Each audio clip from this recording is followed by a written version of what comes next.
Apakah empire kedua terbesar dalam sejarah? Ottomania. Bukan. Mongol. Yes, betul. 1-0. Okey. Bahagian tubuh manakah yang tidak dapat sembuh dengan sendiri?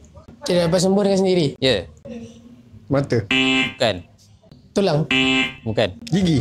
Betul. Oish. 1 sama. Aku dah angkat gigi kau tak cakap. Okey. Siapakah orang pertama yang mengelilingi dunia? Christopher Columbus. Hah? Christopher Columbus ke? Bukan. Bukan. Bukan. Nolan. No. Gitu.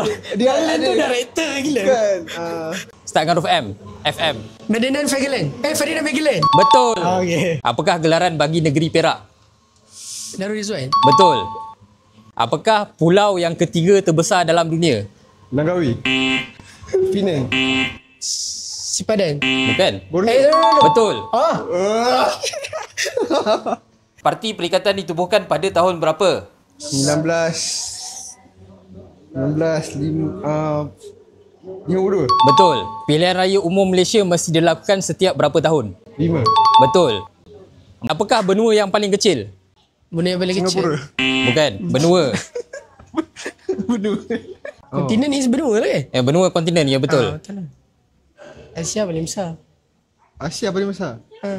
Dekat dengan Malaysia. Australia. Betul. Oh. Berada belah kiri menang. Baik.